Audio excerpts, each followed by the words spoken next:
You're listening to GUFON Radio with Rich Giordano.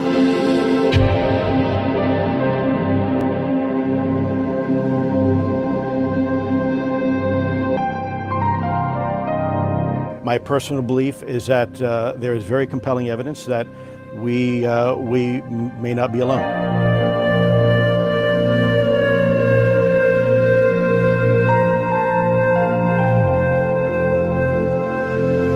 There has been and is an existing presence, an ET presence. It's not going to make a difference. It's not going to change reality.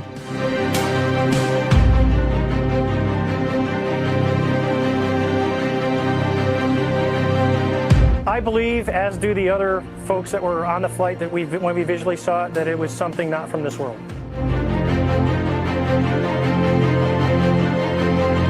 GUFON Radio.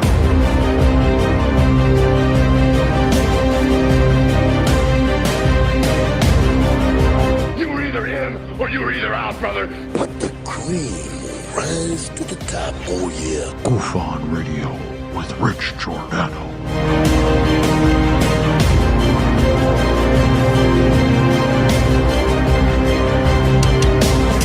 I occasionally think how quickly our differences worldwide would vanish if we were facing an alien threat from outside this world.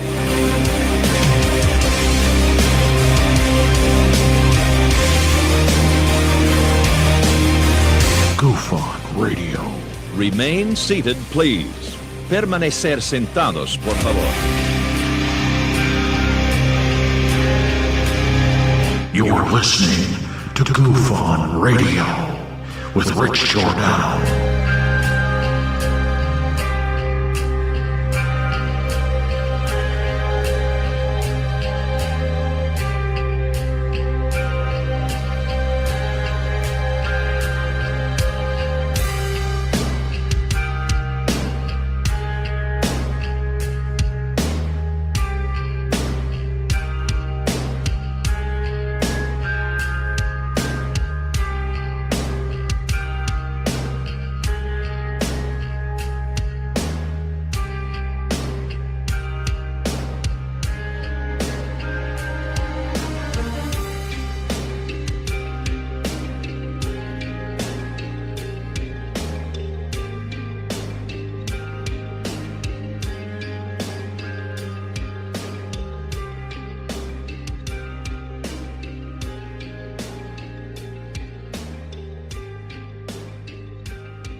All right.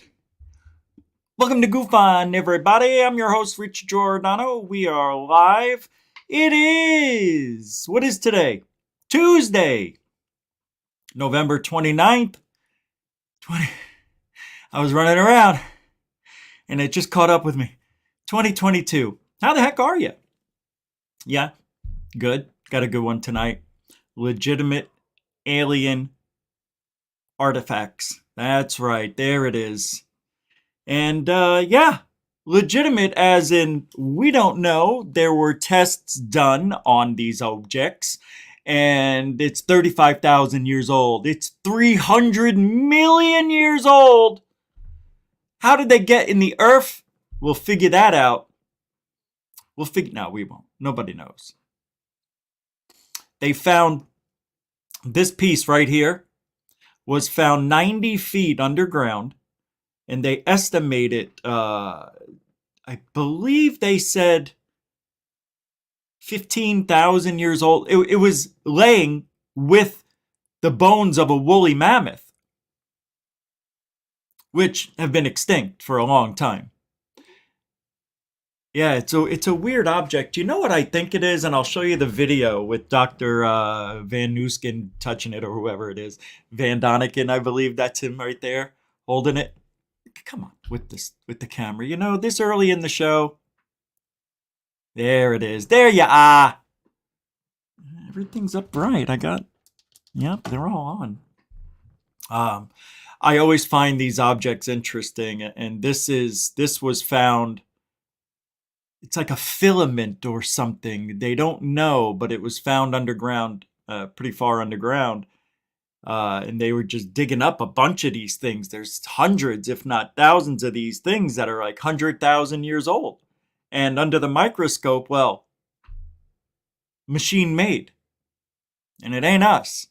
Oh, they say, yeah, they got all the excuses. Oh, it's an old mine from the 1900s.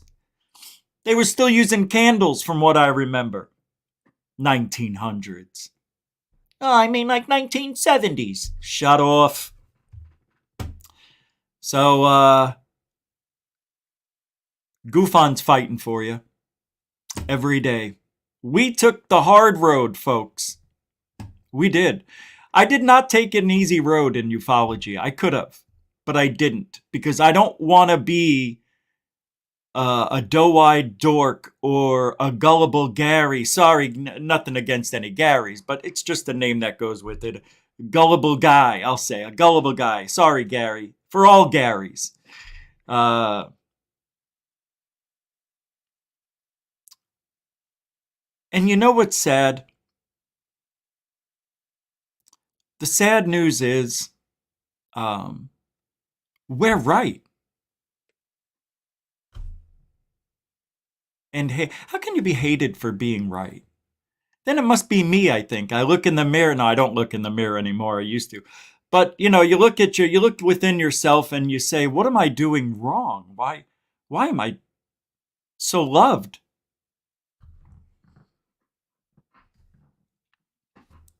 I don't know, man.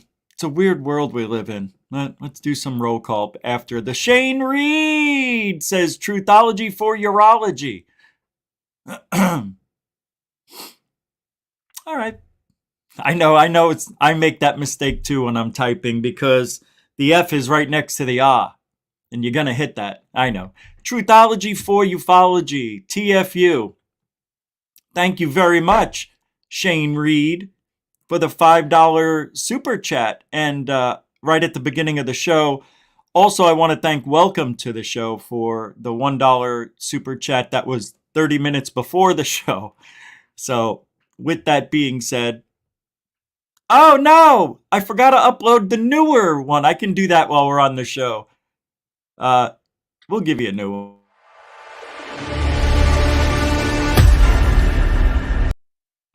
Thank you. It's a little short. It's a 5-second one. We'll just get them in and out. Thanks. I've got Hellfire's making some good ones. Well, we'll have another one. And actually, Mike, I don't know if he wants people to know, so I'm not going to say which Mike it is, but he made me one, and I haven't put it up yet, but it's in my email to download. I'm going to do it now while we're on the show. Thanks, Shane. Mucho gusto, generoso. Let's do a quick roll call and get this show going. Shadi Panorin is here. Denbub's here. Welcome. Michigan UFO Sightings and Paranormal Encounters is here. Wayne. Carl Ann's here. Cash 45 and Rebecca Wiles is here. Welcome to the show, y'all. Brian, Tony Introvert, and the Carnundrum are all in the house. Billy Nice and Bob Perkins came in with John Kindon. Those three are always here. Welcome to the show. Tommy G, there he is. Welcome to the show. And Andy Cowley also making an appearance here in the GUFON live chat. Thank you for showing up, unknown sender, Ronald Baker, and also Alfie Joe Bob, who brought in Paula Faust. Yeah, thank you for that. Because Johnny Southside found his way through the front door with David Wilcox, and Brian was creeping in right after, and following behind was Paul Tucker. Thank you, everybody, for hanging out. Paul Galvin even made it here with Scott Blight, Brian McAllister, and Prairie Fire. All came in Sky Allen's car with Mike Isaacs in the passenger seat, and everybody's just enjoying their evening. So welcome to GUFON. If I didn't say hi, it doesn't mean I don't love you. Foghorn Leghorn. How did I not say it? Greg O'Brien, welcome, guys. And it means I love you very much, but we have a show to do. So welcome to the show, everybody. You like the new way of doing the intros? That's easier, right? Get it in and out. Everybody's name appears. Everybody's happy. No, I didn't say your name. Hey, I can't get everybody. So, I'm gonna be nice. God, it's hard. It's hard to do the politically correct stuff. I don't have to do it all the time, but I'm picking and choosing, of course. Well, don't we all? 7, 8, 9. All right. Now, a lot of nothing is happening with the government and the UFOs. You know that. You're living the same nightmare dream I am. We're never going to see anything from the government. Let's just get it over with. It's done. They got what they wanted. Now let's move on. Let's stop talking about what the government's giving us, because they're giving us nothing. And anytime Jeremy Corbell puts something out, can we all say at the same time, I don't care, but it's entertaining. Let's just do that from now on. Oh, Ben Yorkshire. Did I say it before? You did the $1 before the show too? I don't know if I... Wait, did I miss it? Ben? I think I did. I'm sorry if I missed your... there it is. The Ben Yorkshire. Ben, the Yorkshire Gufonian, throwing down £2, £2 right at the beginning of the show. It's a super dono. For those of you new to GUFON, a dono means there's no super chat and no emoji. It's just love. But I digest.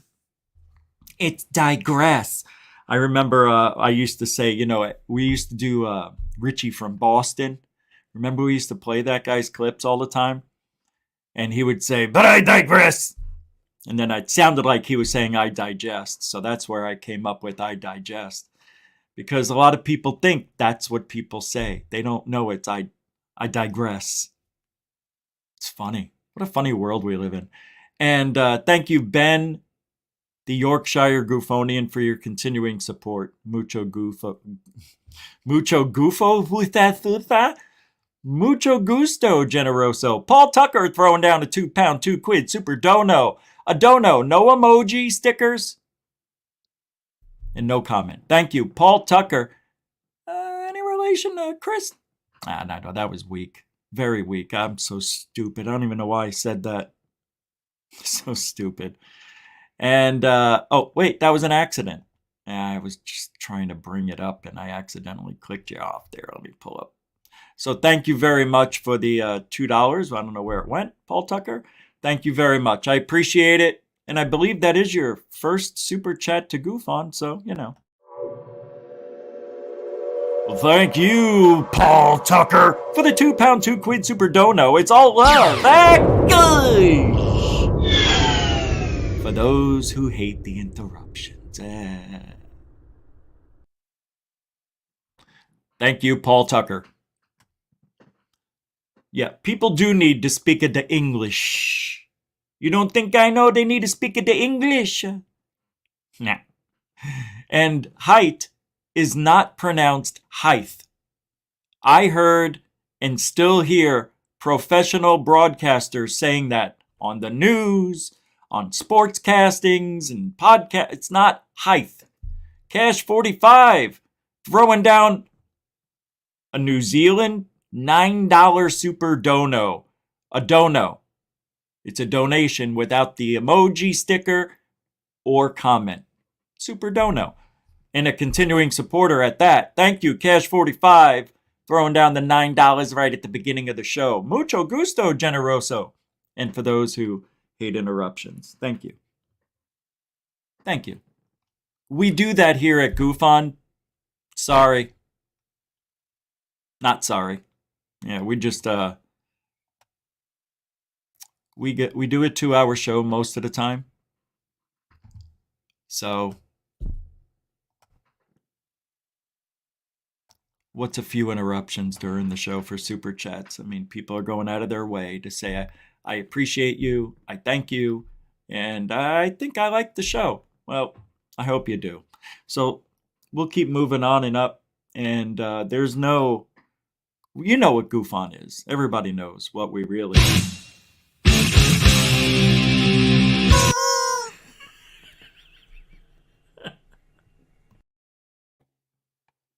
And the home of Truthology. That's a nice one. Yeah. Hater-free ufology from here on out. There's never been true hatred here. Just a lot of calling out people for saying things they shouldn't. And most of the time, we do that with the people in mainstream, the Jeremy Corbells, the Eleganzos, the Travis Taylors, and so on, right? Those are the people that we really need to focus on because they're the ones that are speaking publicly on huge broadcast channels like cable and TV and news and other outlets out there saying what they want to say, and we are left speechless. There's not a lot of shows out there. I don't know of any. Maybe Alien Girl has started to do more of, what are we doing? Let's, anybody doing anything positive for ufology? I mean, we're always pointing out the bad stuff, right? I say it sometimes after a show, I'll say, my God, I felt like I was just all show negative. And it is to an extent, but it's also the frustration that I have for the field for saying and doing things and putting videos out like Corbell's videos. I don't say his name properly that much anymore because I don't want to. It's my disrespect to Corbell and Eleganzo. I won't say their names properly unless they're here. If they ever agree to come on for an interview. Jeremy Corbell promised to come on this show if I removed the conversation he and I had live on this show when I called him at home. And then stupid me did it, re-edited the live show, took it out, but forgot. I am pretty sure it's saved somewhere in my Adobe Premiere editor somewhere. But I don't know what it's under in him. So I don't have that phone call anymore. I want to play that phone call because he promised he would come on if I removed that conversation, which I did, and he didn't come on. So if I find that, I'm going to play. I'm giving myself to the end of the year. I think on January 1st, I'm going to call Jeremy Corbell to wish him a happy new year at midnight. It'll be 3 a.m. here, but it'll be midnight in California. And I am doing that. If I can't find that phone call, we're going to call him at midnight. Yeah, tell him. Tell him to wait for the call because I'm calling him. I got his phone number. So, yeah, I had it, thought I lost it. It was sent to me again, but then I found the original. So when it matched, I said, oh, okay, it's the same number. So I thought, well, what I'll do is I'll give another try to find that phone call. And if I can't find it, we'll call Jeremy on New Year's and wish him a happy New Year. How could he get so mad at that? You heard him when he said, why are you calling me? Why are you calling me? Because it's your phone, dude. He got mad at Third Phase of Moon because they called him. He's like, you called me? Why are you calling me? Usually people email, well, why do you have a phone, dude? So I could text. Oh. See, Jeremy likes to be warned who's calling so he doesn't have to pick up the phone, pussy. He can't even face us. He can't even face us on the phone without face. He can't even talk to us. No script for you. You got to talk to us. I'm going to wish that guy a happy new year. And then I'm going to say, let's bury the hatchet. And he'll say, I don't know what you're talking about, because that's what he'll say. And I'll say, Corbell, come on. That'll be a fun night. The New Year's show, I'm thinking of calling everybody up and wishing them a happy new year. That would be a fun show. Yeah. Yeah. Hey, why not call Whitley Strieber at midnight? He'll be up astroplaning, right? Freaking loser. Yeah, Yeah, that's why people don't like me. I just realized it because I say shit like that. I don't like fakers. I think Whitley Strieber's full of it. Always have. I see that guy, and from day one, I say this guy is making it up. And then, you know, if you go by what he put in that movie Communion, and if it was real, and his friends did stay at the cabin with him when the lights showed and the alarm went off, hey, anybody can make the alarm go off in their home from another room. Oh, the aliens, they're out there. I don't know why the spotlights showed up all over the house. You could make it seem like an alien ship came over the house. Yeah, I don't buy it. I don't buy it. Did you see Brandon Fugel? Sieg Fugel, the Führer of Skinwalker? Yeah, that's my next video, the Führer of Skinwalker. It's coming out next week. He took down, he destroys Skinwalker Ranch, and it is amazing. This was a clip that was supposed to be in season 4. That was, well, you'll see. It's pretty bad what happens. 3, 2, 1. Push and hold.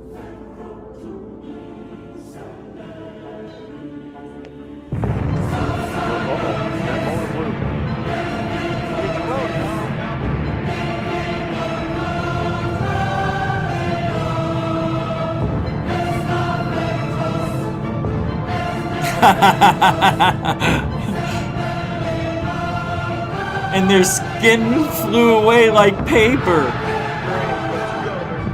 Look at him. All I did was press the button.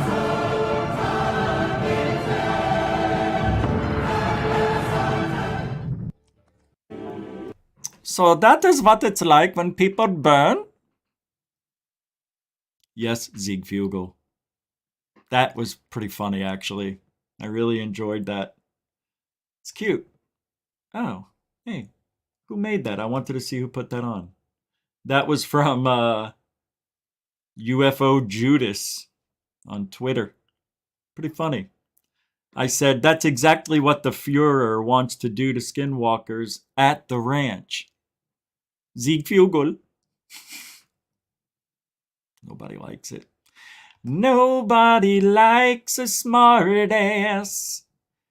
All right, I am pulling up an article today, and this is strange. Why won't it load? Okay. Wow. And I really wanted to watch this. Yet for some reason it won't load. That's what she said. Shut up! So, Bob Lazar, people are still talking about this guy. And apparently, and I saw this on Alien Girl today. She was talking about, did Bob Lazar drink this liquid, this black liquid? Oh, it wasn't today that she said it. I think it was yesterday's show. I can't remember. I think I missed her show this morning. I woke up at, I think it was right after, it ended early, as a matter of fact, because I woke up and it was 5 minutes to 8. And I'm like, oh, Alien Girl's still on. And then I went and then it was over. And it said live 52 minutes ago. And I'm like, what? I was a little upset. Yeah, I haven't been able to watch it. Well, anyway, people really believe, starting to, for some reason, believing Bob Lazar, and there's a lot of positive going in his direction lately, and I don't know why. It says there are other, I'm just reading this. It's from an article that came out, and it says, by Vicky Verma, it says, evidence suggests Bob Lazar was telling the truth about UFOs and anti-gravity propulsion. So we all know in 1989, he was with, went on KLAS and talked to George Knapp and blah, blah, blah, blah, blah. And then he went away for a couple of 3 decades, then came back, went on Joe Rogan in 2020 with Corbell and the Napster and blah, blah, blah, blah, blah. And then he asked Terry England about Bob Lazar's occupation as a physicist at Los Alamos, Joe Rogan did. Corbell said, look, here's the point. You said Bob Lazar was a physicist at Los Alamos. So how did you base that? You're writing a paper. And he, England, goes, yeah. And it got picked up by AP News. He goes, if I, England, had misrepresented that he was a physicist at Los Alamos, I would have been blackballed by everybody at Los Alamos. They take that very seriously. He was a physicist. I reported it. AP News picked it up. They repeated it. Not word one from anybody saying he wasn't a physicist at Los Alamos. Fine. He went on Joe Rogan in 2020 with Corbell, Knapp, and all that shit. There are 2 former lab employees who work directly with Bob.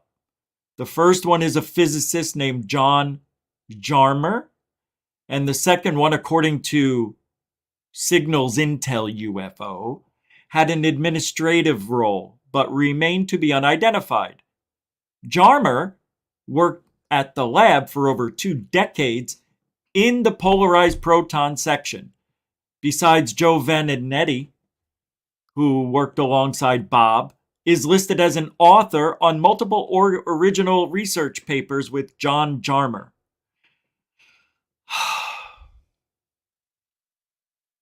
There are other documents and accounts stating that Lazar had worked at S4. Richard Geldreich. Yes, he sounds a bit German, za? Richard Geldreich had done great research in connecting the dots to Bob Lazar's mystery. Exactly as Lazar described it in the 1980s, a craft of unknown origin can be seen spinning and flying belly up in one of the Navy's declassified UFO videos. The craft that I worked on, that's when I was going to travel a long distance, that's how it operates. It puts its belly to the target, and then it brings all of the amplifiers to power, and it shoots off of that direction. It doesn't fly as it would in a science fiction movie. It flies with the belly, the bottom, forward. That's why you see UFOs do this, right? And then they go deep, deep, deep, deep, deep, deep, deep, deep, deep, deep, deep, deep, deep. Take a look at the so-called gimbal UFO. If the preceding description of a tilting spacecraft seems at all familiar to you. I'm not too sure about that, guys. In the gimbal video, this genius goes on, there's a mechanistic turn against the wind without deceleration.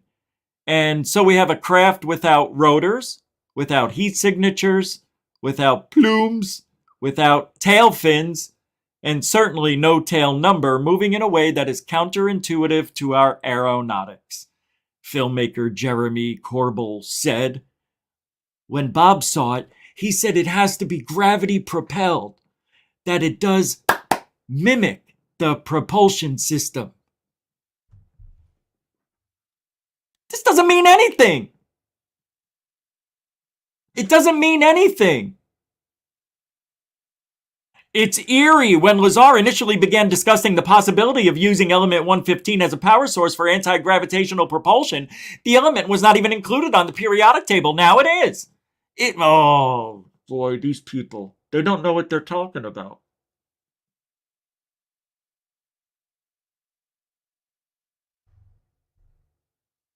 It was element 115.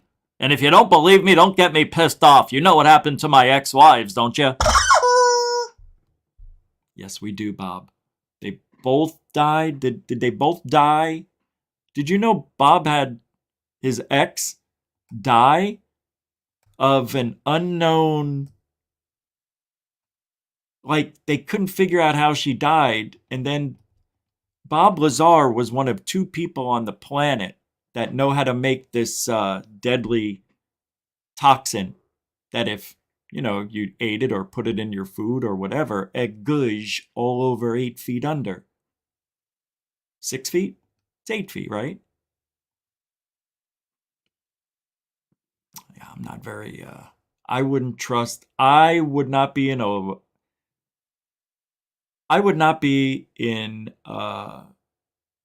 no, I would. Never mind. Anyway, just a little Bob Lazar going on. People just still talking about him like he's the sliced bread of ufology. I mean, let's get over it. We're never going to know the truth about Bob Lazar unless something I mean, look at his name. Lazar? Come on. It ain't Lazar. Everybody knows it's got to be a pseudonym for something. Bob, and his name Bob is the same forwards as it is backwards. Don't you get it? No, but his real name's Robert. Yeah, I know. But he's known in the community as Bob. I'm known as Bob. You see? Just call me Bob. Bob Lazar. I always thought his name was weird. I know, Roberto Lazarus is his real name, right? Roberto Lazarus? Isn't it? Something wrong about Bob Lazar. John Lear was his dad. I'm telling you. There's something very fishy about Bob Lazar, John Lear, that whole setup to get Bob to... Like, Bob Lazar was so insecure that he wanted to risk his life, his job, and his future to show these other guys that they're actually testing you. Like, he risked it all for them. It makes no sense. Like, don't you think they should have said, Bob, maybe we shouldn't. I mean, this is your job. Let us go. No, you might get the wrong location. No, we know where Tickle Me Pink Point is. Yeah, we've been there before. You've been to Tickle Me Pink Point? Jesus, I've only been there once. Everybody knows about Tickle Me Pink Point.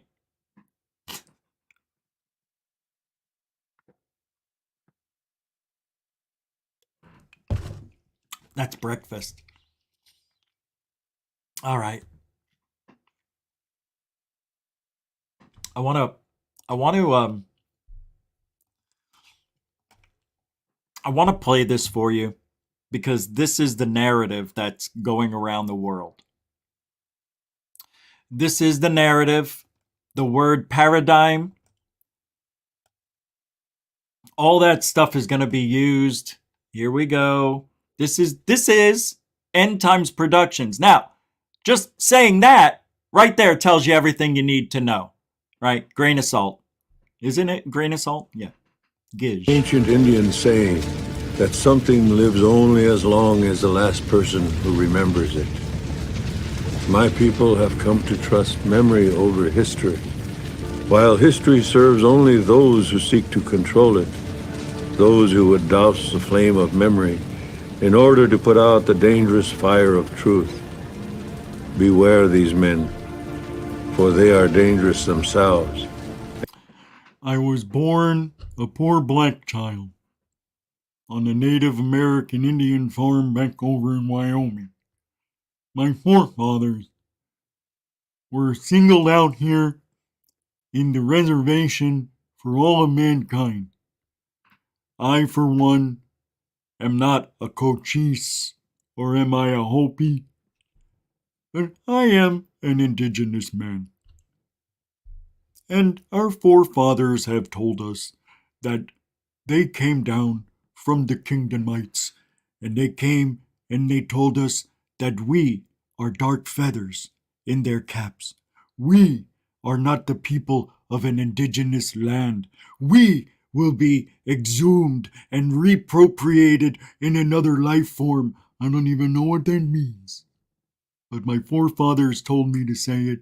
Oh, I'm giving you the message back in only the way I know how. We're in fucking trouble. And unwise.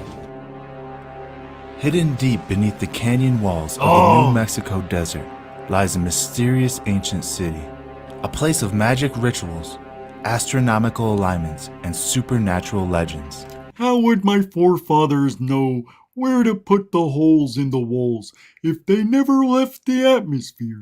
My forefathers came down from the stars in the heavens and came here to show you.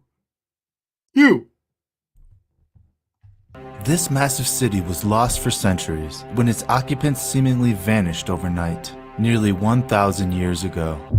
To this day, archaeologists and historians are unable... Yeah. They can't figure it out. What happened to them? Where'd they go? Oh my God, something happened. Who was it? The Aztec? Was it the Maritobi tribe? Who could it have been? Ah, the aliens. See, I believe the aliens that we are seeing, the Greys. No, seriously, I'm being serious. They're from here. Oh my God, I've got to show you something right now. That's what she said. That's what I said. I've got to show you this, and then we can have this conversation. This is unbelievable. Now, I'm a little.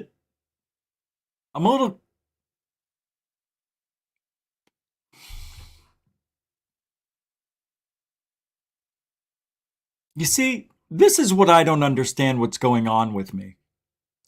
I know for a fact I picked the video I wanted to watch, put it in a certain file, and this has been going on since I've been doing GUFON. Ask Welcome to the Show. And it's gone. It's gone. I was going to show you, and I think I can still pull it up. Let's just do that. I can still do that. Hold on. I don't want to say what it is right away. Yeah, here it is. I got it. Here we go.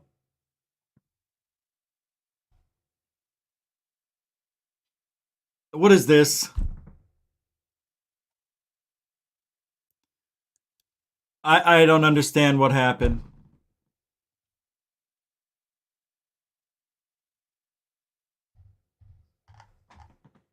All right, I'm going to hurt myself. No, really. I'm going to hurt myself right on the show, live. Yeah. I know you're not supposed to do that, but I'm going to hold my breath until I find the video.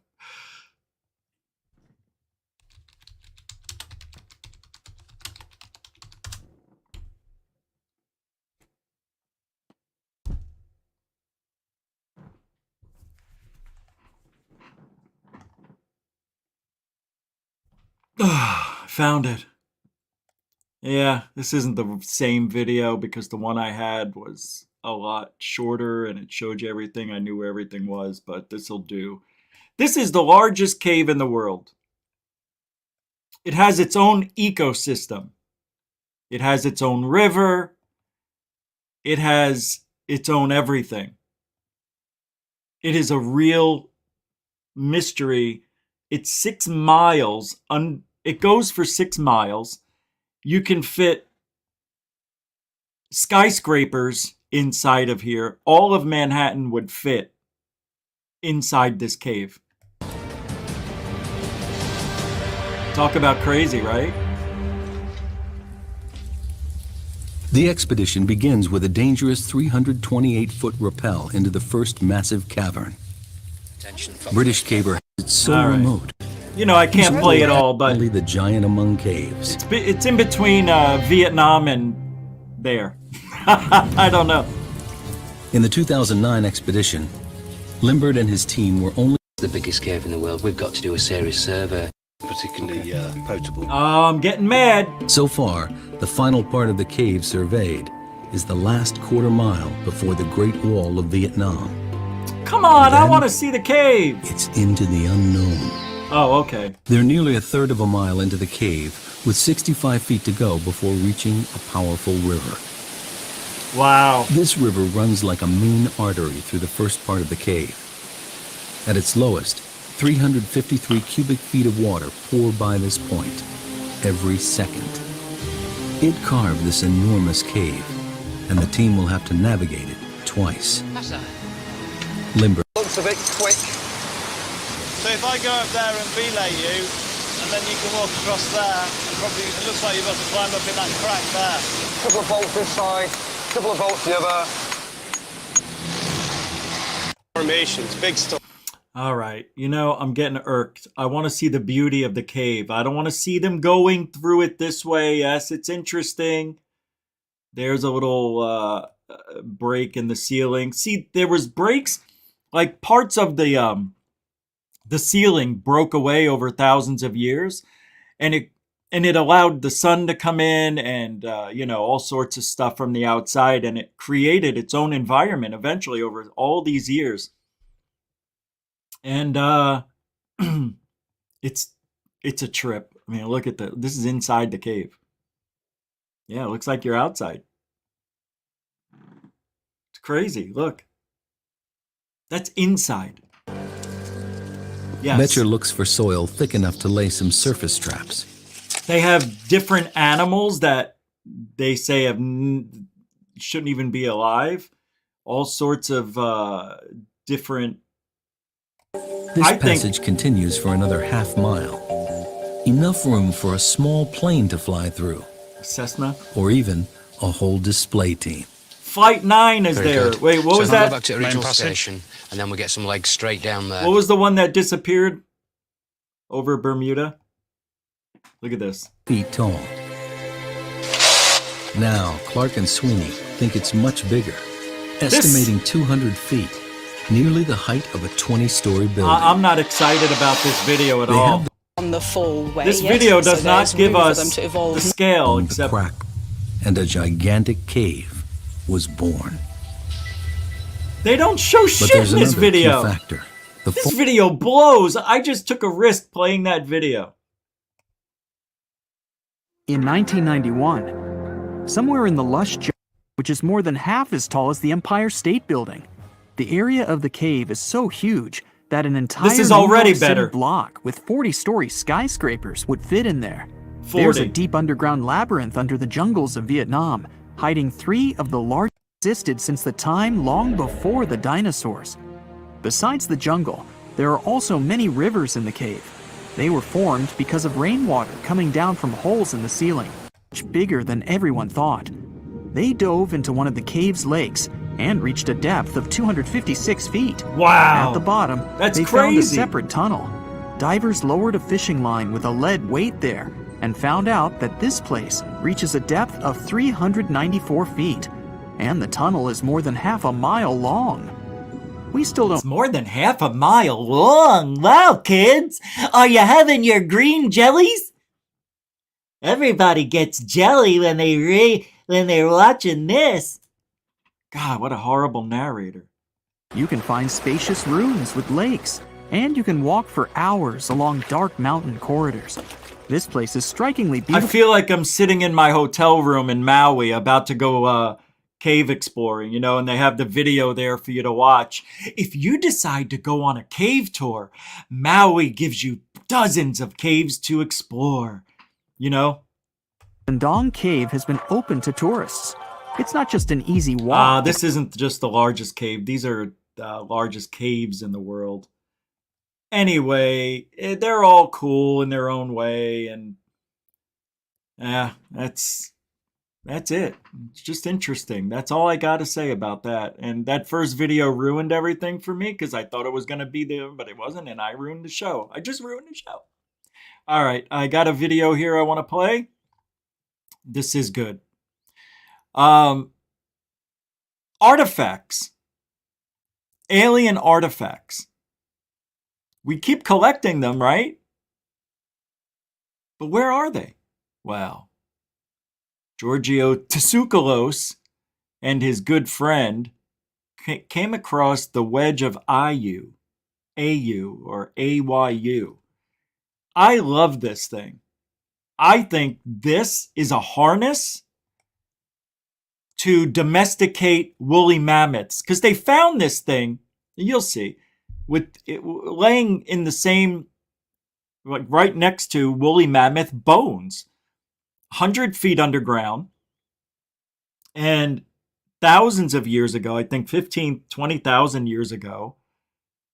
And if this thing is laying next to it, and you'll see it, maybe make up your own mind about what it is. I think it may be a harness, part of a harness that maybe interlocks with something that can be used to domesticate. You know, like we use saddles on horses. Maybe it's something like that for the woolly mammoth. I don't know if they would ever do such a thing. Or it's a weapon that may have killed the woolly mammoth and it just died there. And, you know, I don't know.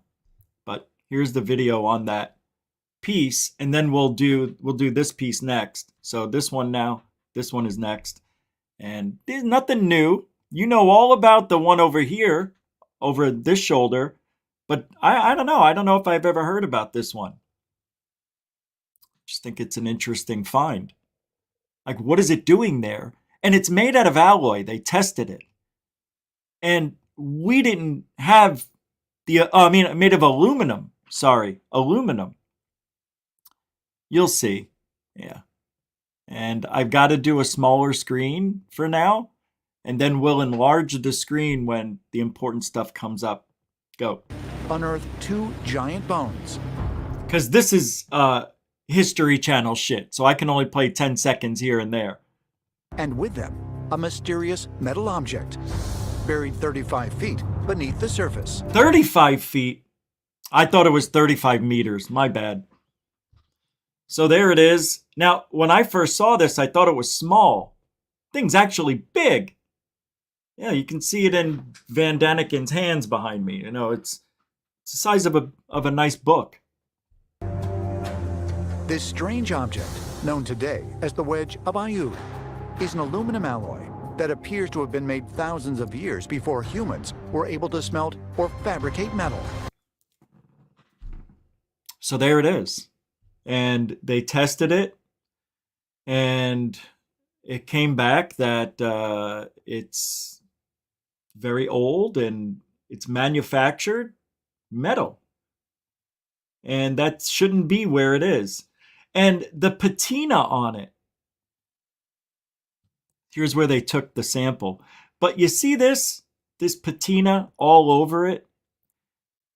To have a layer this thick of patina, as was said in the TV show, takes thousands of years to get that kind of patina on there. And that is just the natural erosion of the metals, you know, in an environment. And that's what happens. And that is solid proof that that object is very, very old. So nobody can say, oh, no, somebody dropped it in there and it just mixed in and the bones maybe there was like a well and they just threw it in there. No, can't. Because you can't fast forward patina. You can't manufacture it either. It's not something that can be faked. So, pretty crazy, right? It's nuts. Metal in its composition is aluminum. Humans didn't really start working with aluminum until well into the 1800s. I love the History Channel because they repeat everything 3 times. You'll hear it again where they say, oh, I won't be able to play it, but they say again, now let's not forget, we didn't start manufacturing aluminum till the late 1800s. So there's no way this 15,000-year-old specimen is new. Crazy, right? Properties we would associate with aluminum. For decades, government officials refused to reveal where the Wedge of Ayud was being held.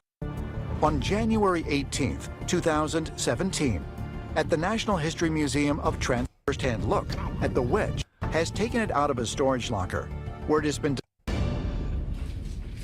Great.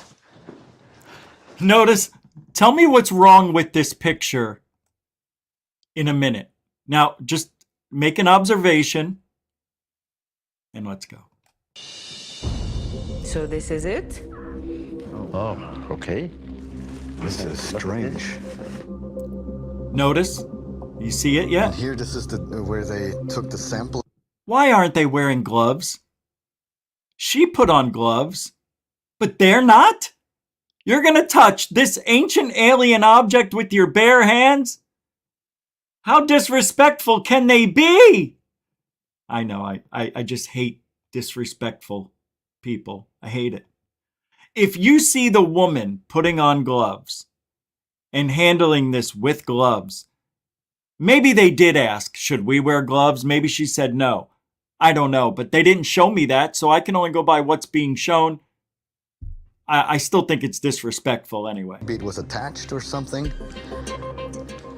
You see, and I think this could be like a harness. Something went through here, and this connected into, obviously. You know what I mean? Like this went into something downward, and maybe something went through the holes, and that's a pretty large stretch, I know. But it's an interesting piece. Let's go to the next one. Let's go. I always thought these were interesting. Because wasn't there, somebody said that they were all, this is all fake. I remember reading about that 10 years ago. That, or maybe a little longer, but that they were, this is all fake. Because there's hundreds of thousands of these in some sort of place where they deposited all this crap in the past. But some people are saying, oh, no. It was just a factory that made light bulbs or made something, and they just used this spot because nobody knew it was here, and they just dumped their shit here illegally. Not when it's buried in 180,000 years of dirt. Sorry. No, I'm just not buying it. Yeah. These are some interesting stills right here of this object. I think it's just really cool that this object is so old before there was any aluminum to be made. Here's where they talk about the patina. During exposure to atmospheric elements. The older the object, the thicker the patina layer will be. It takes hundreds, if not thousands of years for a thick layer of patina, as this apparently... Do I remember good or what? Good. I remember well. All right, where's the bulbs here I want to look at? Where are the bulbs? Oh, it's another episode? Yeah, it's another episode. I had the bulbs. But I always liked Lord Pakal's tomb. His sarcophagus thing. Lord Pakal. It looks like he's got a breathing apparatus here. He's manipulating some controls here and here and here. And then we see his right foot. You see his leg here. You see how it's up and it's kind of leaned sideways into this thing. And then his other foot is gingerly placed with his toes like a ballerina on this thing here. But his heel seems to have an upward and downward motion available to the heel. If you pull back, maybe it slows the vehicle down. You push down, it goes faster. I don't know. But there's flames and everything. And some guy made a replica in a model. Yeah, it's pretty close to what it looks like, too. Here it is. So he made this, that guy you just saw. It's similar. He doesn't have the foot right. I don't like how he got this completely wrong. This is a little bit off, too. The breathing apparatus is not the same as what was shown or depicted on Pakal's, whatever you call those things, sarcophagus. He has it going over the whole nose like we do today with respirators. But it's a pretty good replication anyway. Nobody else is doing it. At least he did it, see? Pretty wild. Could he have been, and you know, why can't he be in a rocket ship? Everything here looks like if he was just going to the gods, you know, if he was just going to the gods, why didn't he just lay there like Tutankhamun? I mean, he's actually manipulating. Where did they get the idea for that? Oh, he was just dreaming That's what they do. That's how they see death, that they're going this way and that they're taking their soul in a craft. No, bullshit. Bullshit. Lord Pakal was going not to the underworld. He was going to their world. Not when he's dead. That's where we all go. Everybody goes. Nobody comes back. Nobody's reincarnated. Stop it. You know it's not a fact yet. No, reincarnation. I know. Reincarnation's bizarre. How about some kids? You know the story of the twins who died, and then the mother and father had another set of twins, but one of the twins had the same birthmarks as the other one of the twins did? How could that be? And then they remembered going to places they've never been before because the other twins went there. How's that even possible? Can we go back to Lake Titicaca? You've never been to Lake Titicaca. Yeah, we were there 2 years ago. You're only one. Weird stuff like that. And I don't like it. Because it makes me want to find out right now. I would love to just find out, like, on the show, just off myself, and then, you know, for a few minutes, just go out, and then somehow I rejuvenate and come back and tell you what it was like. But I can't. I want to go where Lord Pakal went. That's all. I mean, is that much to ask for?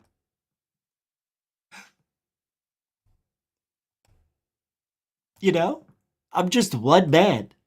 All right, I want to show you a sighting. Let's move a little along, if I could speak.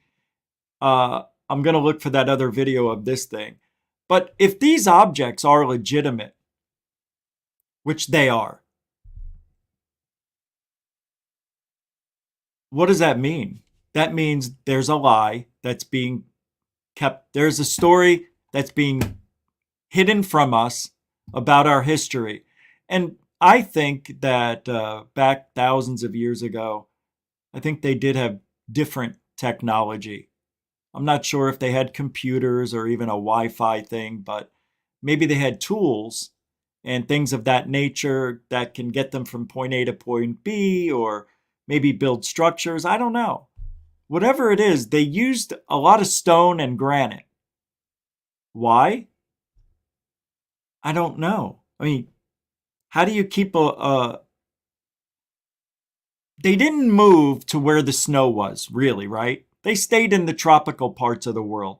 Everything that we're finding in the pyramids and all that stuff, probably because it's real expensive to go excavating in Antarctica.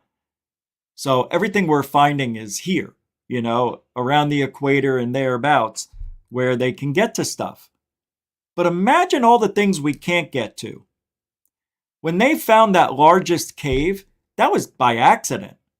Some guy was just walking along and he just happened to see an opening and he's like, wow, I've never noticed that before, and brought some people back a year later. And lo and behold, it was the largest underground cave system ever found. So imagine what can be found. And I know with the LiDAR, over in the tropics in Africa and all around the world, they're finding that all of this stuff is buried. Pyramids upon pyramids and temples, and everything's buried under all of this lush forest or tropical region. It's crazy. It's just an amazing world we live, and we know nothing. And that's what makes me mad. It makes me mad. Johnny D's throwing, oh, what's this? You're right now, reincarnation, only heaven and hell. Yeah, I know. I don't know. Because I can't remember what it was like before I was born. And nobody comes back after they're dead. Right? This is the problem. And another problem, Johnny, is that a lot of people are talking about astral planes and how they can close their eyes, meditate, and feel as if they're talking to aliens across the galaxy or the universe. And I'm just not buying it. But thank you, Johnny D. I believe that's your first super chat to GUFON. And you're right. now, reincarnation is only heaven and hell. You're right. Now, how do I say this? You're right now, or is it you're right? Now, reincarnation is only heaven and hell, or you're right. Now, reincarnation is only heaven and hell. That's interesting. Yeah, I don't know, but thank you very much for your $2 support. What he gets one of those, where is it? First. Well, thank you, Johnny D, for the $2 reincarnation heaven and hell super chat. Gosh. All over hollowed earth. Huh? That's a shame. Thanks, Johnny. Good comments. Hey, what's up, Gigi, Wizard, Jackie? Johnny D became a YouTube member. Actually, on the actual GUFON thing here, it says something totally different. It says, welcome to Truthology for Ufology. Boy, I don't like the way that works. We did it. I always forget to talk about the polls. So we're going to talk about my poll that I put into the chat room. What? The poll that's in the chat room. Let me pull it up. I got to get rid of something here. Hold on. There we go. So we took a poll today. I'm going to end it right now. It's going to show up on the screen. Johnny, mucho gusto, generoso, Cerso. And here it is, ended. We asked, do you believe aliens are from, and then I said, galaxy, another galaxy, 35%. 25% of you said here, from Earth. 22% said from another dimension. And 16% say from our solar system, maybe another planet, out of 145 votes.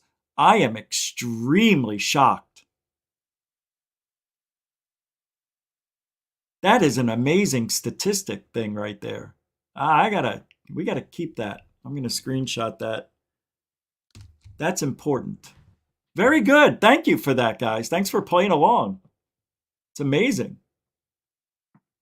Wild, wacky stuff. I know. All right, I got a video to play, a UFO video. Oh, before I play the UFO video, Travis Taylor has a message for the UFOs and the aliens. Did you guys see this on Twitter? Yeah. You may be shocked when you see him. I know. He was bald even 20 years ago. Well, he's not. He's balding. Nothing wrong with that. I'm just saying. That's all. Just the comb over. Now, this message is a welcome and a warning for any UFOs or aliens out there that might receive this signal and decide to act upon it. First, the signal was sent against my advisement. Second, if you do show up, you got to keep this in mind.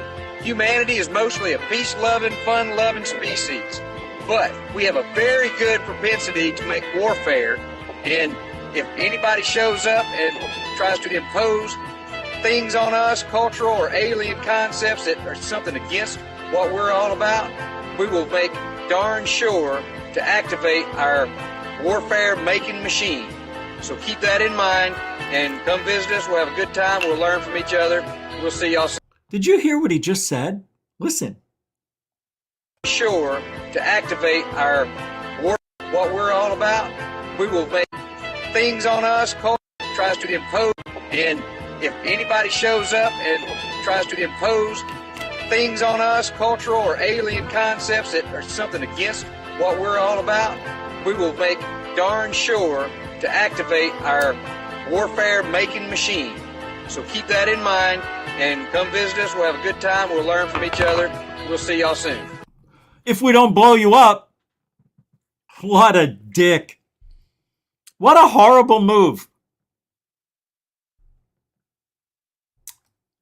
That's the message he has for the aliens. If you try to screw with us, we'll blow you up.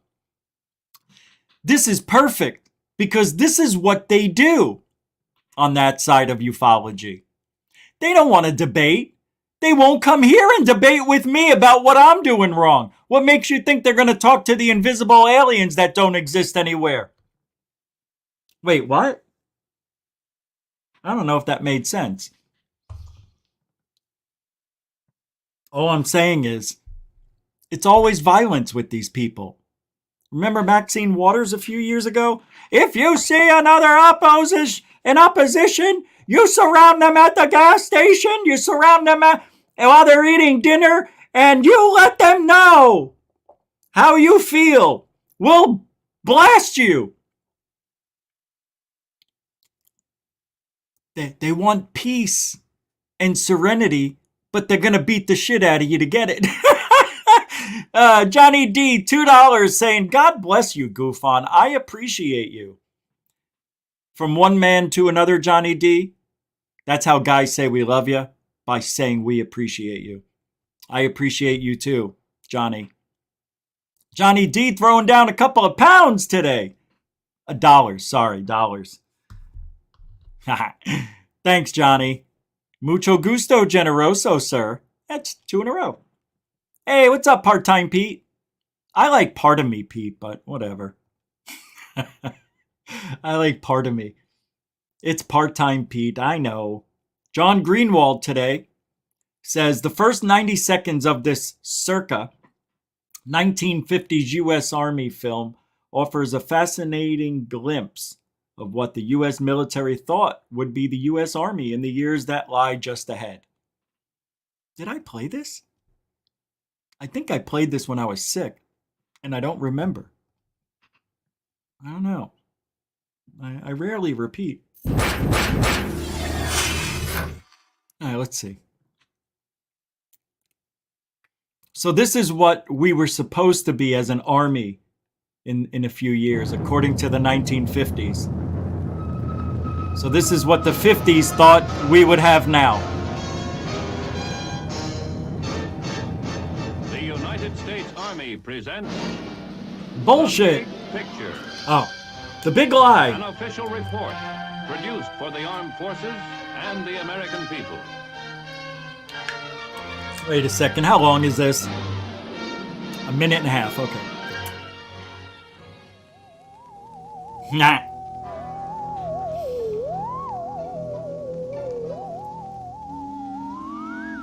Fantasy? Not at all. What you see on the screen at this moment, and will see in greater detail a bit later in this film, is a glimpse of the United States Army in the years that lie just ahead of us.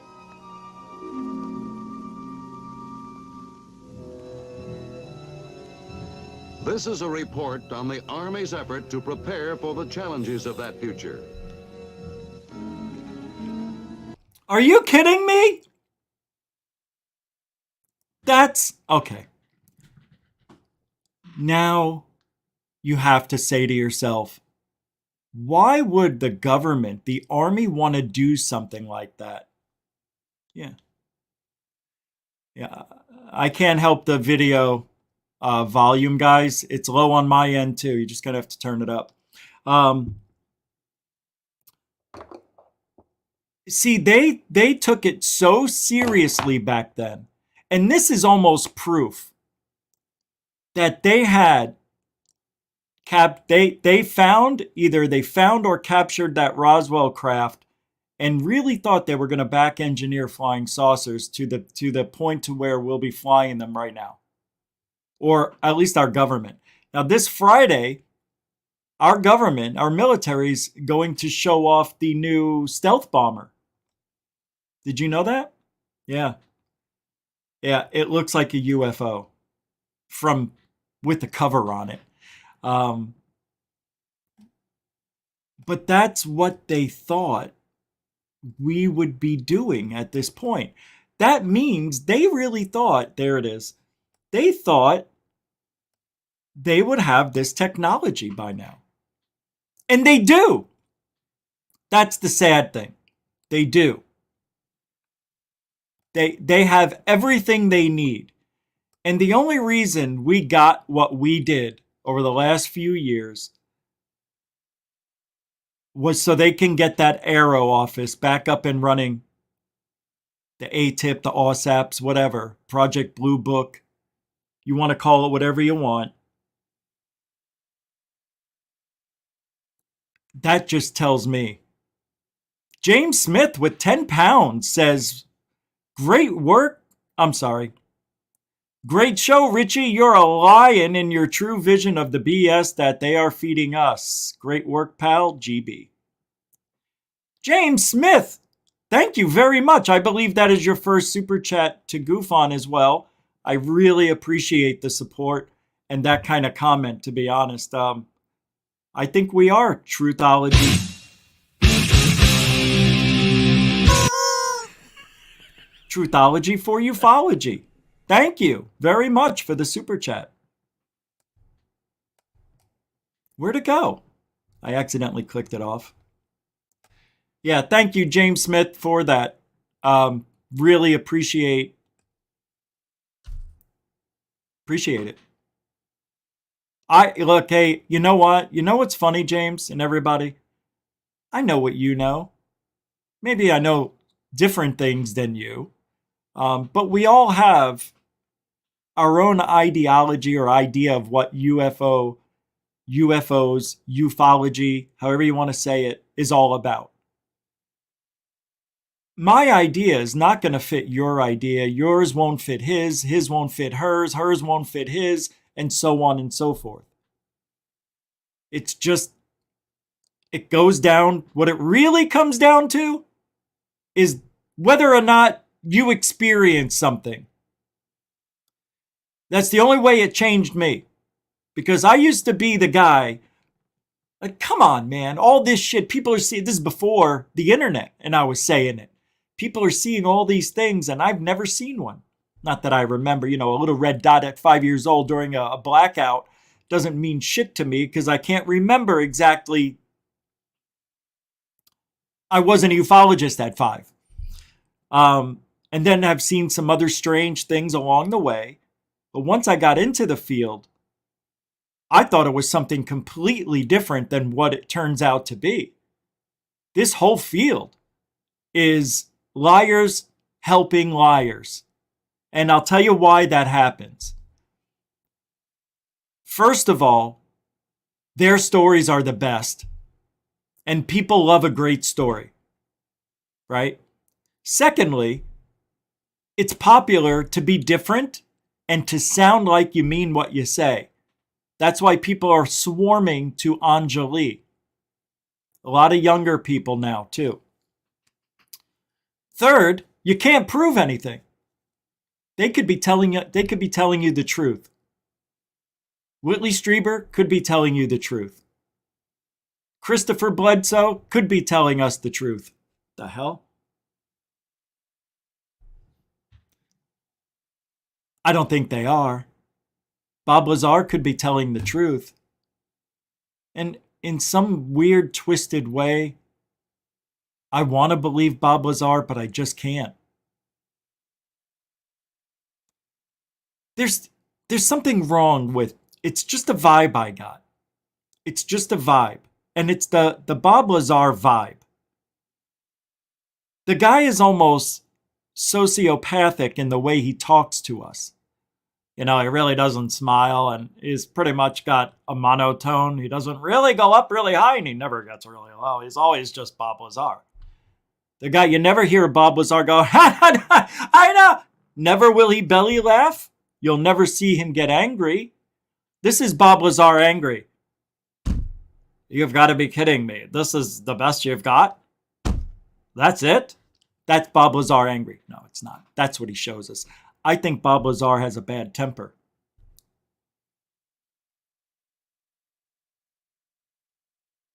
I see a ticking time bomb with Bob Lazar. That's pretty funny for a guy who invents shit. Hey, he could invent something to tick down. Darts G. That is a super sticker. £2.49. £2 quid 49. Thank you very much. Darts G. Got a lot of new people here tonight. Thank you very much.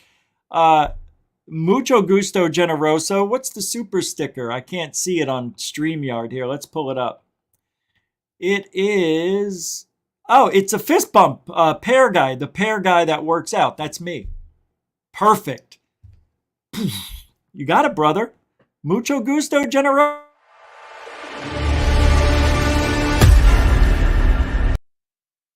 Thank you. I got to clean up that audio. We got to clean that up. It just can't have that at the end. You see what I mean? Can't have it the way it shuts off.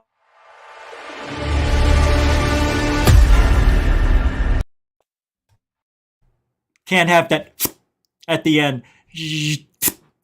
That's not my style. That's not my style. I got to fix that. I did it wrong. I don't know how I missed it. It's fine. I just noticed it for the first time. Like, nobody cares. I love these super chat things that we get, those little from Hellfire Studios. You do a really good job, bro. Those are fun. I want to see a super. I have one. I forgot to put it up. Let's put up the new one. Another one. Hold on. Let's see. Where did I put it? Fake. River. This is an X-shaped morning. Episode Eclipse. Oh, I've picked. I don't. All right. Let's see. Watch. The longer you watch, the crazier it gets. That's a good video.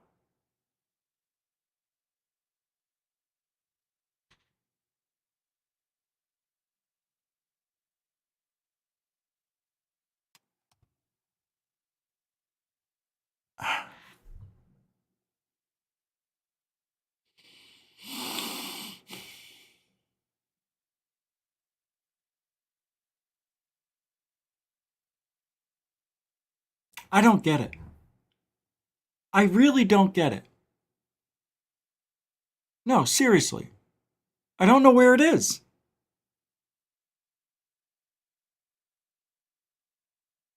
I don't know where it is. I have so much shit to go over, and here I am just, I'll do this later. I just don't like it when I don't,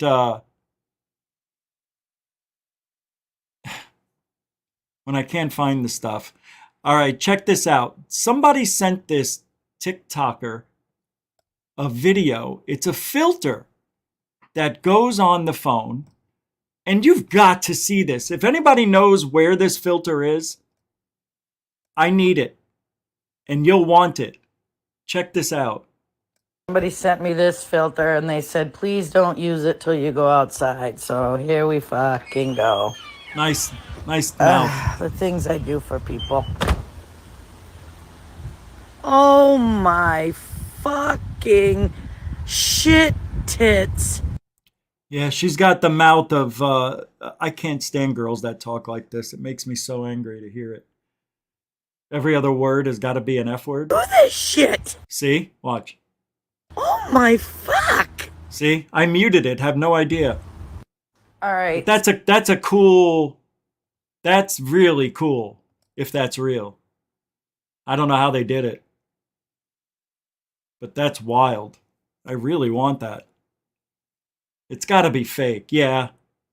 I think it's fake too, because when she was here, when she was in the early part of the video, oh, it looks like it may be trying to show up. You'd think it would be showing up in some places, right? But it's not.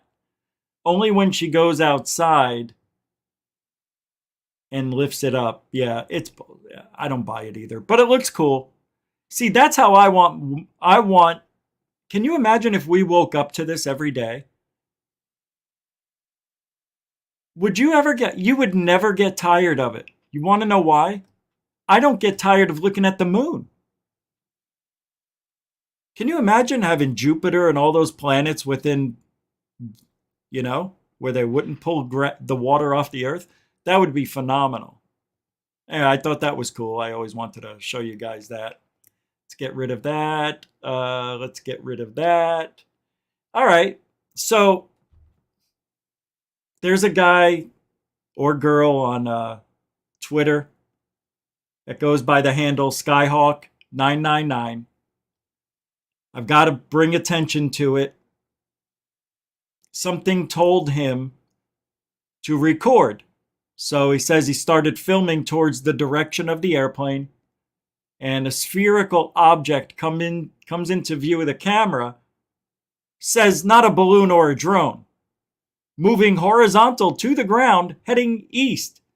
West was a clear and calm day.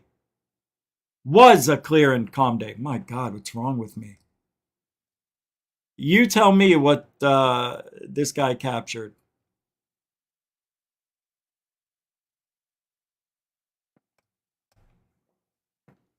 There's no sound? Yeah, that's it. No sound.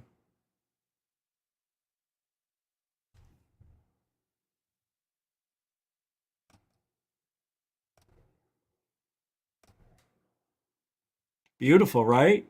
Such an amazing capture. You just can't take your eyes off of it. I mean, it must be the most beautiful object I've ever seen. It doesn't get any better. There's no volume on it. You see that dot? That right there is dust and dirt. They are called particulates. It is not a UFO. I've captured hundreds of these things. I just saw a black one go by. If you watch real close, there it is. There it is. Look at that. It looks like a bird flew right by at Mach speed. You didn't even see it go by. Watch. I'll go back. That's at 13 seconds. All right, I'll go back to 11. Here we go. 12. There it goes. You missed it. There it goes. There goes another one. Yeah, that's all it is. There's so much stuff floating around. There it is. There it is. Yeah, it's nothing. And I just wanted to show you that these white dots that these people think they're capturing on their videos, they think they're UFOs. They're not. They're unidentified dust particulates. That thing was so small. And, you know, you really can't. If you're capturing something that looks like that and you're calling it a UFO, that's a stretch to me. It's a big stretch. You're not even close to it. We get no detail, and it could be anything. To me, it's just something, but it's nothing. And that's the thing. When you've been in this field long enough and you've been outside and recorded everything you could possibly imagine, you know those little tiny white dots are nothing in the grand scheme of things, because they're not. That's why they move funny, because they're on the wind or they're a bug. Part-Time Pete with a 10-pound, 10-quid super dono. And he does know how much I love him. Oh, damn it. Appreciate him. Men say appreciate instead of I appreciate you. Part-Time Pete. Thank you very much. A continuing supporter of GUFON. That was really nice of you, Part-Time Pete. Thank you. That was. Just wanted to show you that. I got a message here. Oh, wow. Nathan with $1.11. There's your 111 for the day. Thank you on the PayPal. And the reason Oh, okay. Thank you very much, Nathan. I thought the other one was yours too. Thank you very much for the 111. Mucho gusto, generoso. Always a supporter of GUFON. Thank you. And Rebecca Wiles with $5. It's her Tuesday a gush to GUFON. I'll take it once a week, babe. Thank you very much. You're very nice. I could use an agush right about now. I could use an agush. Thanks, Rebecca. May have to hit you up on that. Huh? What? What'd I say?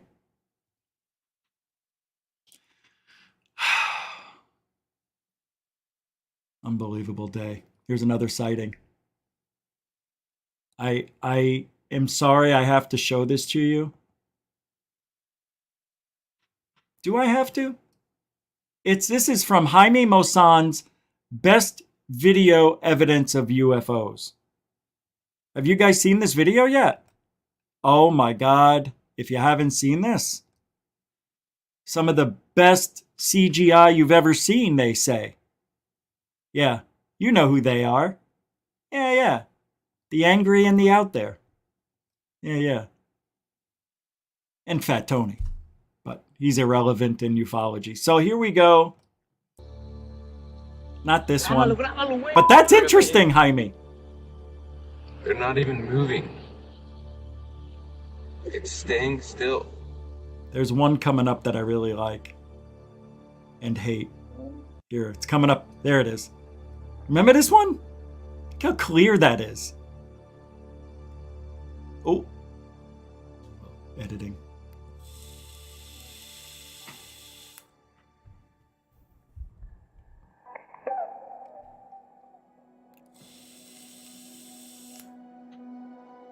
Ah, we just saw that one on Third Phase.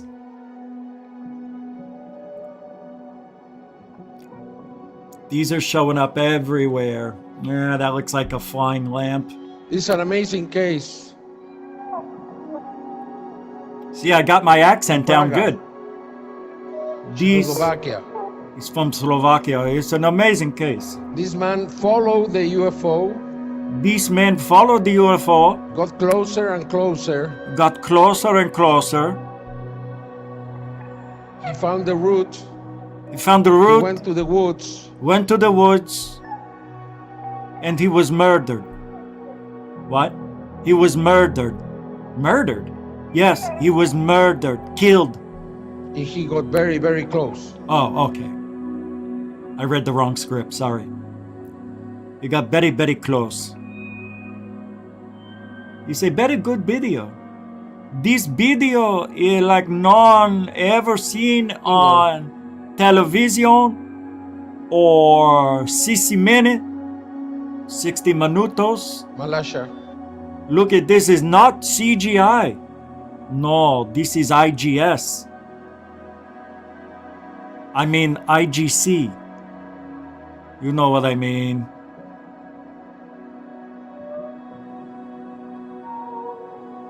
IGC means impossible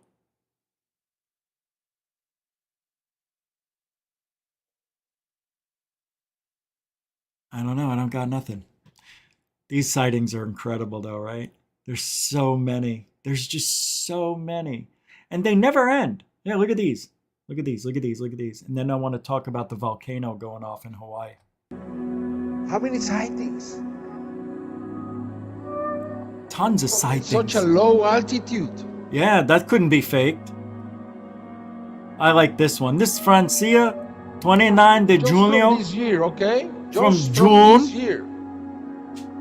Just from this year, somebody make that the CGI. This one is from Francia Mulhouse. From this year. She too took a CGI course at Jaime Maussan Institute. We show you how to make CGI for hoaxing video, so you could make 1 million pesos. Strange. Very strange, very strange. Because it's CGI, you can make it do anything you want, that's all. These are the best Jaime Maussan CGI videos in history for this year. We are getting very, very, wait until the AI. We're gonna make good videos for you, FA. FA. Into Thin Air has a good video out. I want to pull that up. Into Thin Air. Put a good video out. There will be a video later for Third Phase of Moon. You guys will want to check that one out. I know what's coming on that one. And oh my God. All right, here we go. Amazing UFO sighting over Kansas City, Missouri. Yeah. What? Yeah, Kansas City. All right, here we go. Welcome back, everybody. Once again, it is November 29th, 2022. Today, we're looking at a video that has been making its rounds online from a doorbell cam in Kansas City, Missouri. And I don't know about you, but it seems like this camera has captured an object in the sky moving from a southwest to a northeastern direction. So right away, it's hard to imagine that this is some sort of meteor or space debris based on the fact that it looks like it's moving either across the top of the sky or in an upward direction. I just saw this video today posted on UFO Sightings Daily page. He's a great UFO researcher, so I want to give him the credit he deserves for having posted this video. And I had to take a look at it myself because these types of sightings you just do not see every day. This is clearly something in the sky lasting longer and moving slower than some sort of space rock, even space debris. You would see a tail, things breaking up behind it. This is just some sort of strobing object that not only was captured in the sky on this doorbell cam, but actually alerted the man who owns the doorbell cam through his cell phone. So this thing actually detected the movement of this object a little while after he got off work on the night of the 26th, so 3 nights ago. This phenomena taking place over the skies of Kansas City, Missouri. You can see the date and timestamp right there on the upper left. Now, when I first saw the video, my first thought was possibly one of those long-term fireballs. We've had situations with ball lightning. I don't think that's the situation here with what looks like completely clear skies, and this thing just traveling all by itself. But I had to look around. Look, you can see it on the car right here. It's not fake. So for those of you who like to say, it's CGI, it's not. I just wish it was a little longer. I think we started to see it reflect off this house here. Let's see.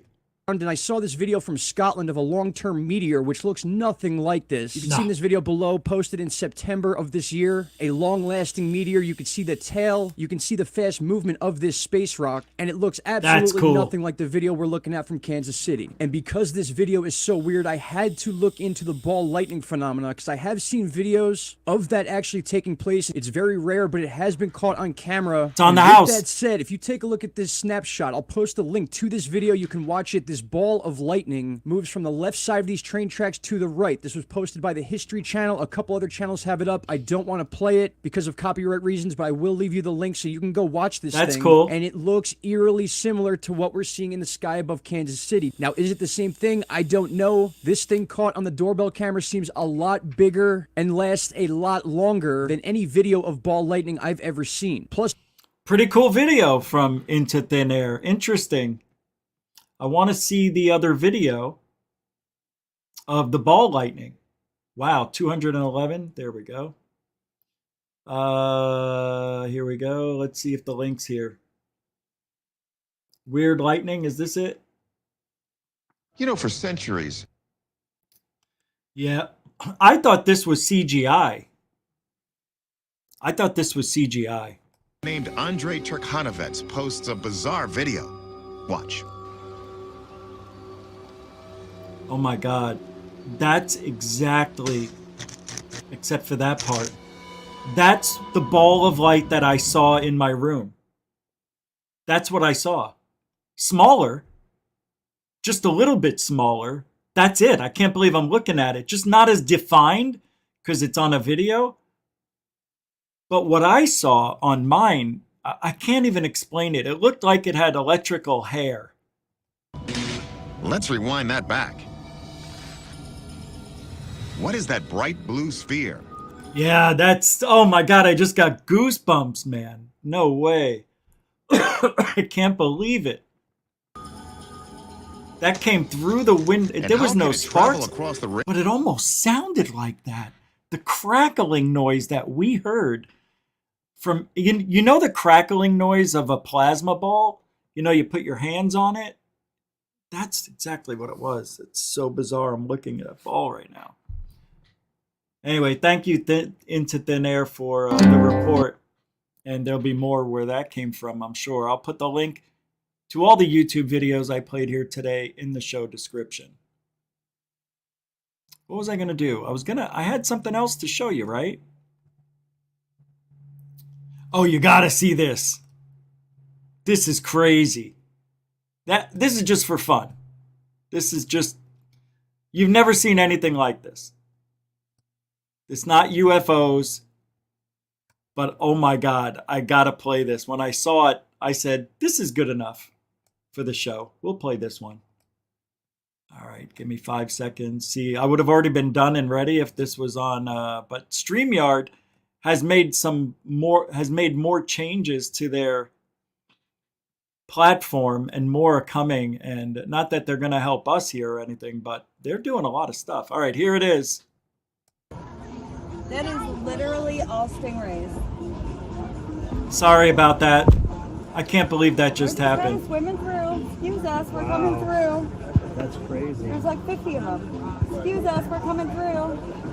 Oh, those people are about to get a real rude awakening. Oh, kid, look move. out! Oh, people move. Oh, people move.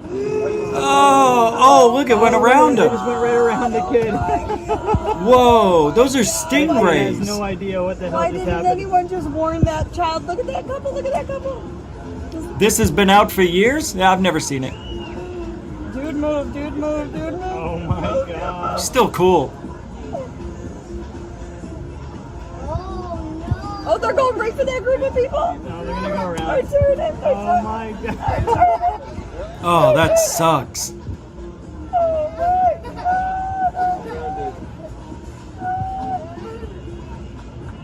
Wow. When I was in Maui for my honeymoon, I heard my wife was going, Richie, don't move. And I'm like, what? And I saw the biggest shadow go right by me. It was a turtle. And at a certain time of day, I think it was like noon or 1 or somewhere around that time of the day, they come out of the ocean to lay on the beach. And that was the biggest turtle. They're over 100 years old. Yeah, they had a name for it. I can't remember what the name of the turtle had a name. Yeah. This is a UFO sighting that was filmed from Gellier Mountain. Here's another sighting for you kids. Gelliger Mountain? Is this right? Am I saying that right? Jack, that's a UFO. What the fuck? Another guy who can't speak proper English. Jack, what the fuck is that?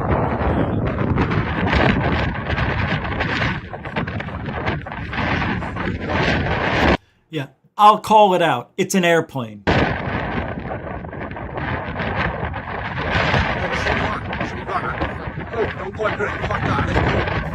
No, that's fucking right. More airplanes. Oh, that's coming over us. I think I played this already, right? Yeah, I played this yesterday. Yeah, it's annoying. It's an airplane, and they stop it right as it gets over their head. Yeah, I stopped recording, or they edited it out because they realized it was an airplane. That's what airplanes look like. Alrighty, what else we got? Oh, I wanted to play another couple of minutes of the Tim Burchett interview with Blake. And this part, I'd never played this. And I thought I did, but I didn't. I want to listen to this part. This is amazing. No, it's not the 3 bullet part. It just tells you what's going on. To maybe possibly, do like what they just did to this poor guy in Nevada and raided his place. Why can't we raid one of these high-end corporations like Skunkworks and see what they have in their assets? I think would that be possible? I think it's a hand-in-glove symbiotic relationship, I guess, between the corporate world and our federal government. I just don't think I think they're attached, I guess. And so I don't know how you'd even go about that. You'd have to have a pinpoint of where it's at, and you'd have to have a federal court that would be sympathetic to your cause, and you'd have to have a reason to have that. And just say it doesn't exist and we know this has to be. There would have to be, I suspect, some sort of criminal activity that you would have to investigate, or they lie about it. And all they have to do is say we're not allowed to comment on that, and that's it.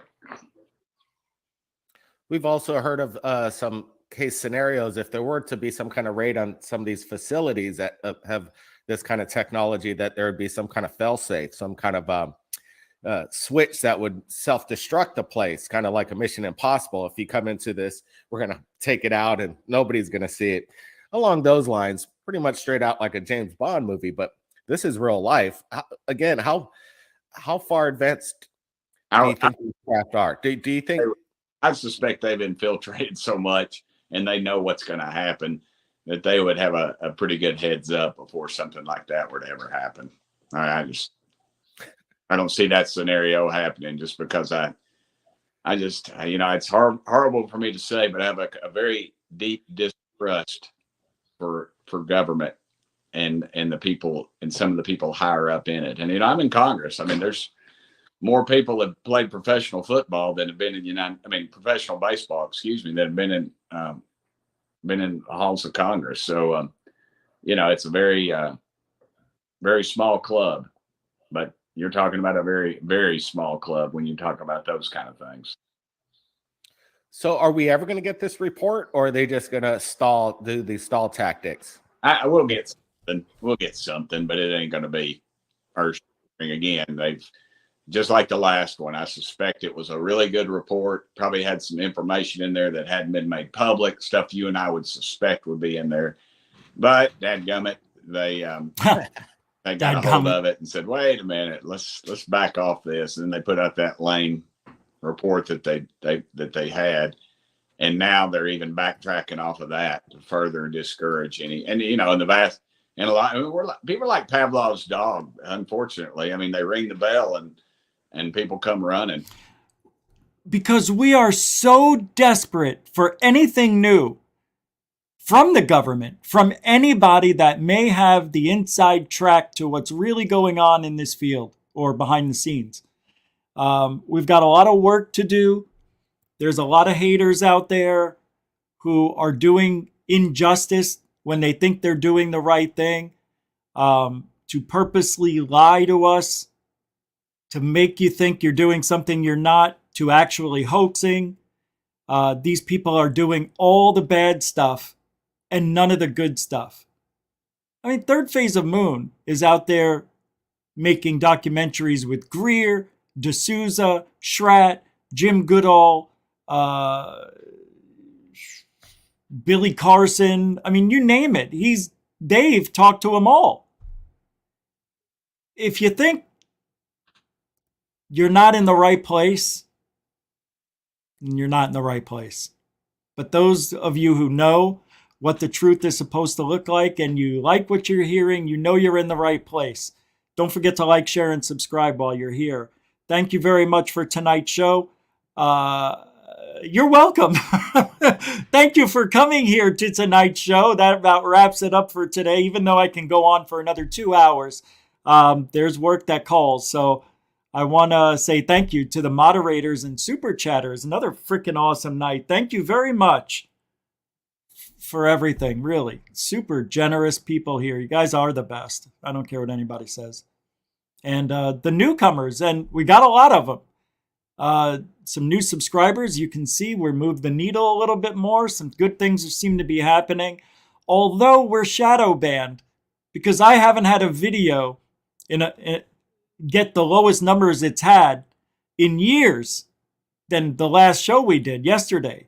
And it's crazy what they're doing to Third Phase of Moon, Alien Girl, all the other channels out there. We're all shadow banned. We're all in this together. We're all seeing the lowest numbers we've seen. But let me tell you why. Because something is about to snap. And I hope you're here for it. Something's coming. It won't happen for another month or two, but something big. I just feel it. You're here. You're in the right place. We are Truthology.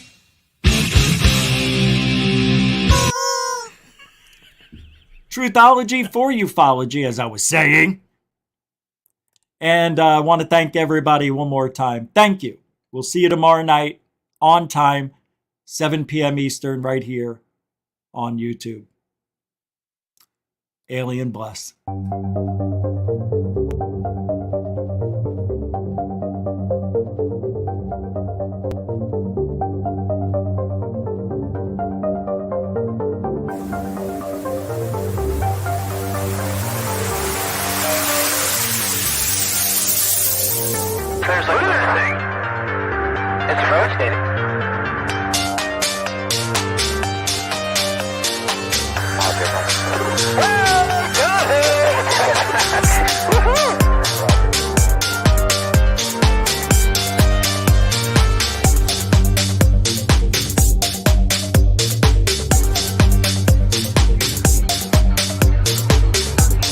What was in the skies of Lucifer's dreams, and why did it downward was treasured sites in Christianity?